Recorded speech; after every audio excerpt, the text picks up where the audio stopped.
Okay, architecture part 3. We're going to be starting with Roman. So the invention of concrete evolves away from just post and lintel. This is the first time in architecture we're seeing not just post and lintel, and it's because of concrete. So we're going to skip where I'm asking you. Okay, so advantages of concrete. It's less expensive than marble and stone and all the materials they're using. Way easier to build with. They can start sculpting with it, so they can get a greater variety and complexity of forms. It's a lot stronger, and the structures can be, larger structures can be built. Also, with it being stronger, it's more versatile. So they can make it thicker, they can make it thinner, they can do a lot more things with it. All right, so arches and vaults make enormous buildings possible. Arches and vaults, that's like very characteristic of Roman architecture. Like the Roman Colosseum, they also make feasible vast interior spaces like the Pantheon. Remember, Pantheon means all gods. Concrete is heavy, and to prevent the weight of the dome from cracking the walls beneath it, walls are thinned at the top, and coffers are carved to lighten the load. The coffers in architecture are the sunken panels in a ceiling, so that makes that giant dome a lot less heavy.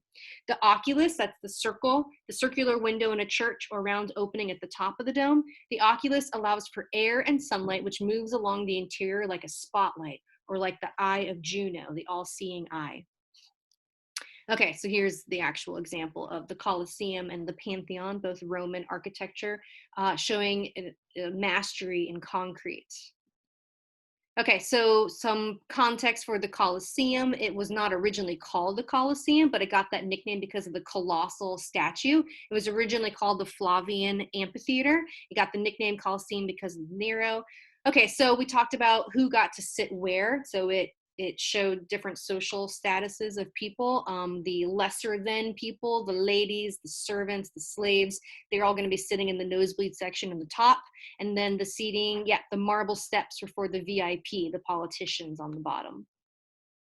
All right, some architectural terms. Let's skip through that a little bit. Actually, the round arch. So this is really focusing on the arch. The arch was not a Roman or Etruscan invention, but they were the first to make widespread use of it. So it's really known for Romans to be using the arch.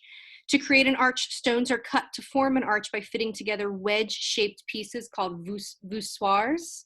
Here it is right here, these wedge-shaped pieces. And then you have the keystone that locks in the center. And we also talked about that when we looked at Cordoba in Spain.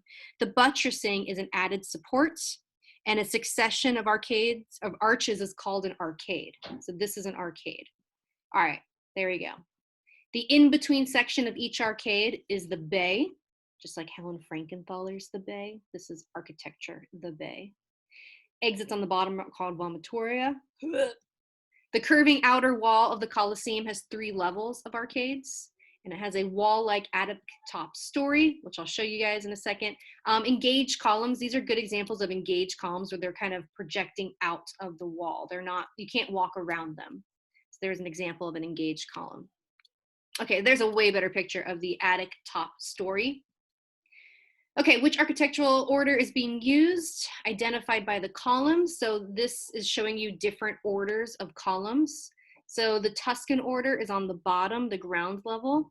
The Ionic is on the 2nd level, and then the Corinthian is on the 3rd level. And then we can relate that to this piece that we looked at from the Renaissance.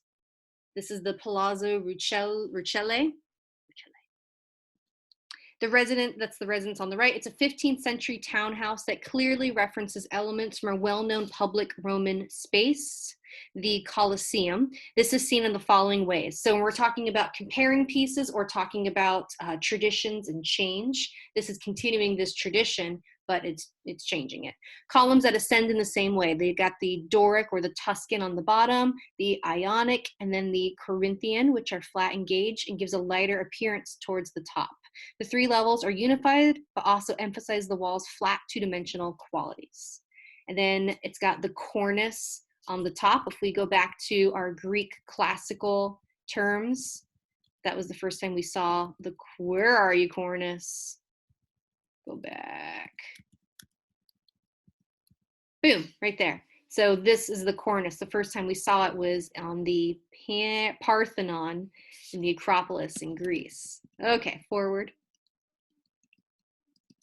And you can still see it in buildings downtown today. Polycletus, Polycletus did that due to Rifurvis. He's got such perfect proportions. He's way prettier than us. He's a dude and he's a nude dude. Okay, moving on. Boom. Oh, I had it there. It's my next slide. Gosh darn it.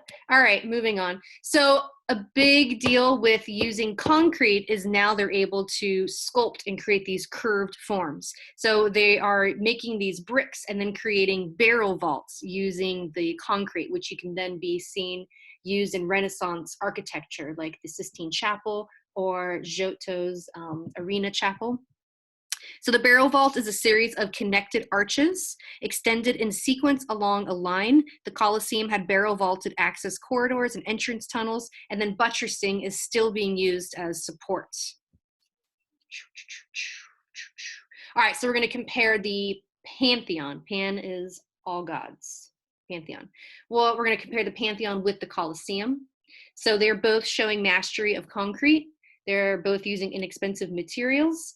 Concrete, again, can be formed to any shape. They're both showing structural stability. Recipe can be adjusted according to how much weight it must support. So that's really big with the Pantheon.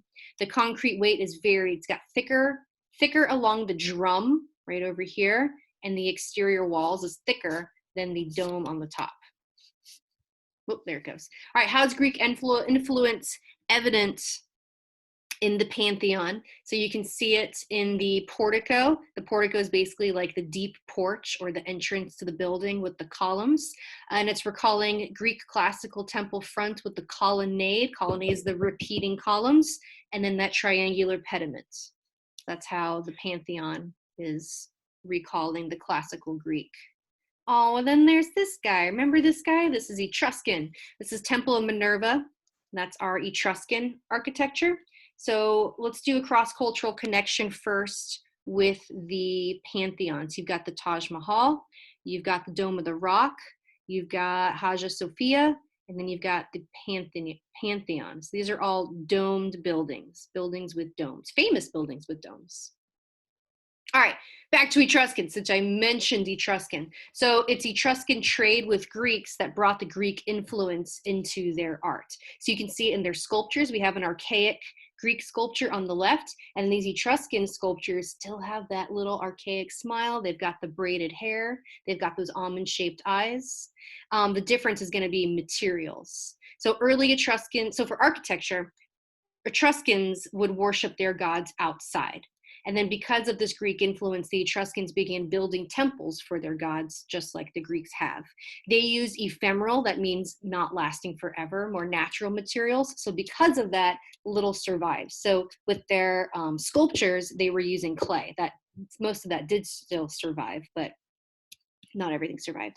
The foundation of tufa rock is what still remains of this building. The Roman architect Vitruvius wrote and drew this model in a book. And then he described the elements of the Etruscan temples. It was his description that inspired Renaissance architects to return to the roots of Tuscan design, like the rebirth. And then here's an example of a difference. You look very nice, Mia. Here's an example of a difference of Doric, where it doesn't have anything on the bottom, compared to Tuscan, where it's got that base on the bottom. It's all about that base. All right, a little bit more about the Temple of Minerva. It's got a deep porch, deep front porch, or deep portico. Again, the cella, just like we talked about with the Nike temple of Nike, the cella is the main room in a temple where a god is housed. This one is a triple cella, 3 rooms, 1, 2, 3. Reflects a divine triad associated with the temple. Triad, it could be Minerva, Zeus, and Hera. Oh yeah, let's do some comparisons. Greek temples to Etruscan temples. Here's the floor plan or the ground plan on the bottom. So Greek temples made with stone, more permanent.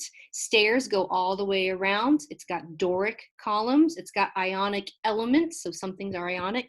Sculptures on the frieze and the pediment. So it's a part of the architecture that the sculptures are on. And the Parthenon is dedicated to Athena. All right, Etruscan.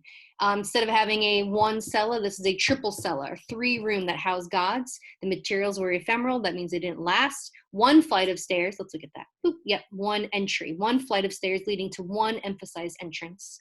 Tuscan order. That means Doric with base. The sculptures were on the rooftops to announce the presence of the deity within. And those sculptures are about life size that are up on the rooftop. The Temple of Minerva is dedicated to Minerva. That's the Roman name for Athena. All right, both of them are raised up off the ground. That's very common. We've said it again and again with all temples.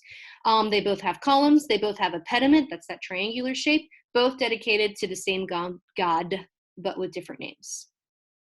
All right, Roman. So then you can see the influence. If you look at the Greek temple, the Pantheon, you can see the influence that that then has on the Roman architecture, the Basilica Oppia, from Trajan's Forum. And there's the column of Trajan back there. And now this is what's going to shape Christian architecture. Stop share. Taking a break.